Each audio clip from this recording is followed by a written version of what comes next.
जोरावर अपने परिवार के साथ एक छोटे से गांव में रहता था। वो एक मेहनती किसान था और अपनी मेहनत के बल पर उसने बहुत कुछ हासिल किया था। उसका परिवार काफी बड़ा परिवार था, जिसमें उसकी पत्नी, उसके दो बेटे, उनकी पत्नियां और चार पोता पोती थे। उसके पास एक बैलों का जोड़ा भी था, नंदू और चंदू। कई सालों से सब कुछ सही चलता हुआ आ रहा था कि अचानक एक दिन दोनों बेटों ने बंटवारे की बात उठा दी।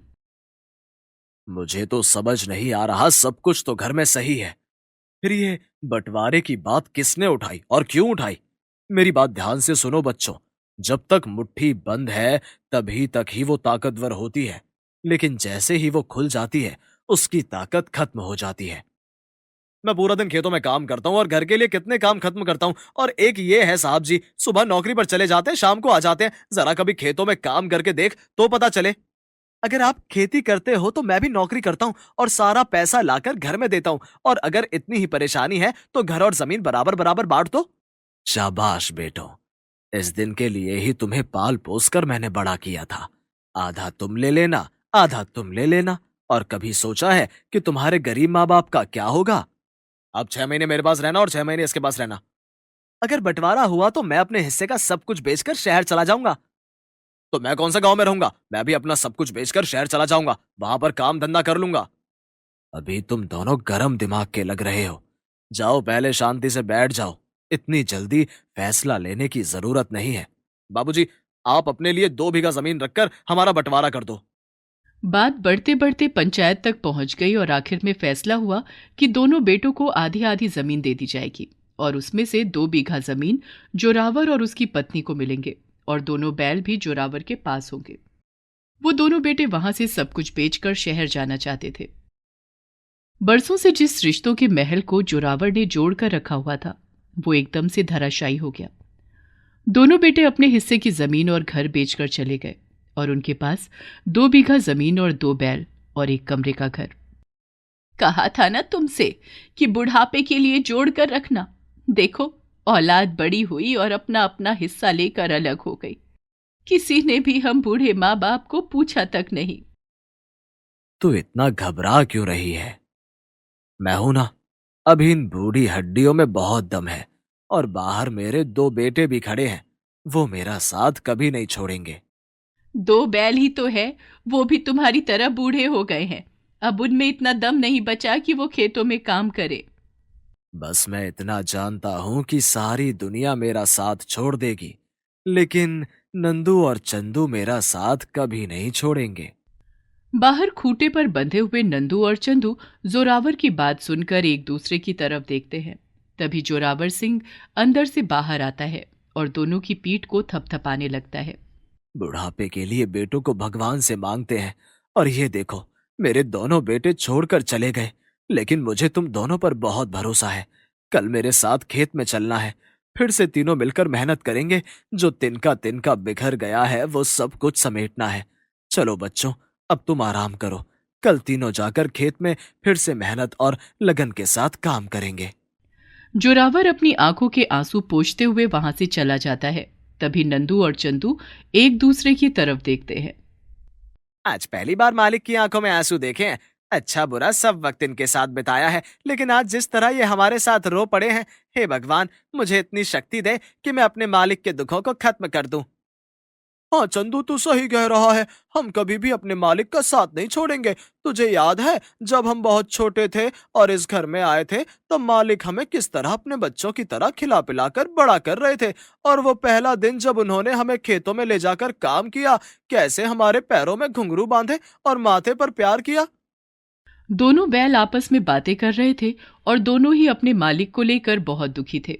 तभी चंदू को अचानक से कुछ याद आता है और वो नंदू के कान में कहता है। मैं तो बिल्कुल ही भूल गया था, लेकिन उसके लिए तो हमें अपनी रस्सियां खुलवानी होंगी। वो कौन सी बड़ी बात है, तू मेरी खोल दे, मैं तेरी खोल दूंगा। जोरावर और उसकी पत्नी गहरी नींद में थे कि तभी नंदू और चंदू वहां से निकलकर नदी के पास पहुंच जाते हैं। तभी वहां पर एक सफेद रोशनी होती है और एक गाय वहां आती है। मेरे बच्चों, कितने बड़े हो गए हो तुम दोनों। तो बताओ, इतने सालों में तुमने क्या सीखा? माँ, जिस दिन तुमने हम दोनों को सजा देकर घर से निकाला था, उस दिन के बाद से हम यहाँ पर रह रहे हैं और यहाँ से हमें भरपूर प्यार मिला। हमने भी बहुत मेहनत और लगन के साथ में अपने मालिक का साथ दिया।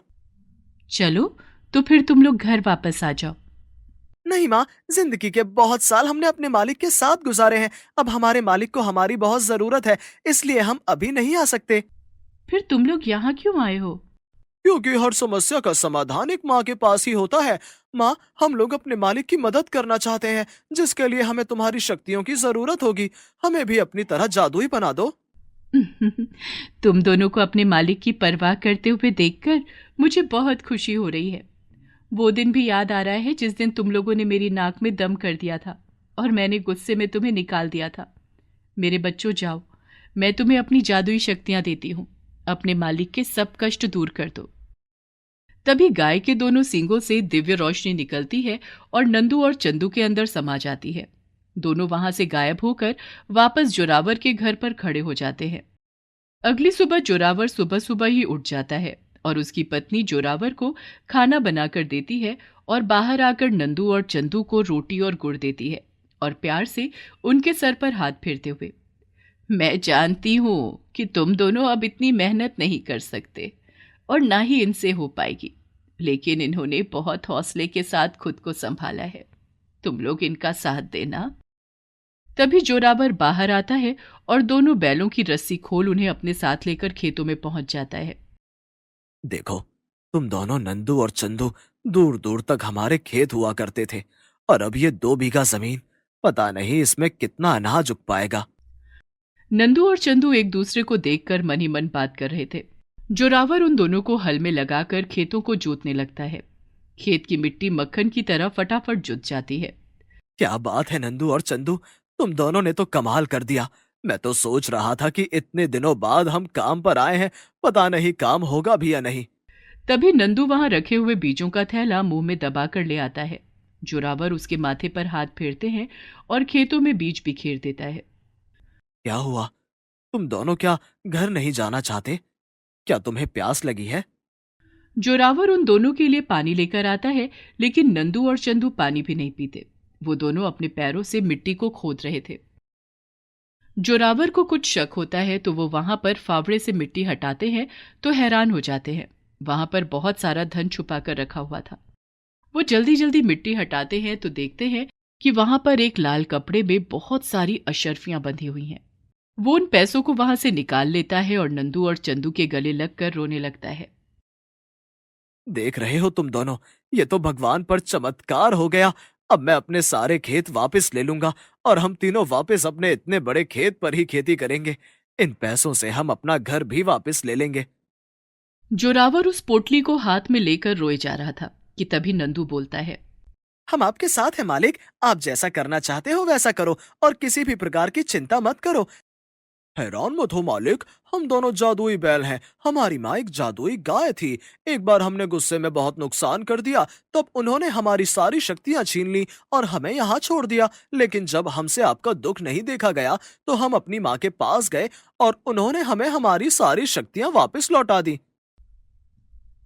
मेरे बच्चों, मैं जानता था मेरा सब साथ छोड़ देंगे, लेकिन तुम दोनों नहीं।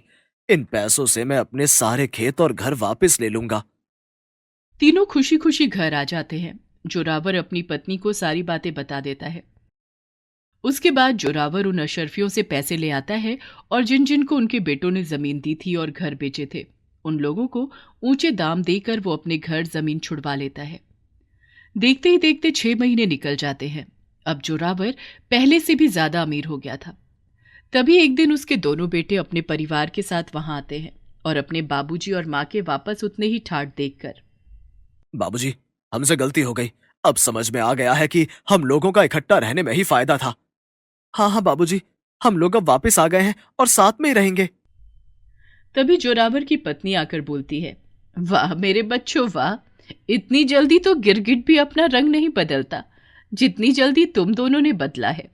तुम लोग अपना अपना हिस्सा लेकर यहां से जा चुके हो और अब कभी हमें पलट कर मत देखना। हमारे सिर्फ 2 बेटे हैं, चंदू और नंदू।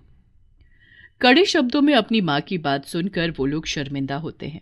जोरावर और उसकी पत्नी उन लोगों को साथ में रखने के लिए मना कर देते हैं। निराश होकर दोनों बेटे वहां से चले जाते हैं और नंदू और चंदू के साथ जोरावर और उसकी पत्नी खुशी खुशी अपना जीवन बिताते हैं।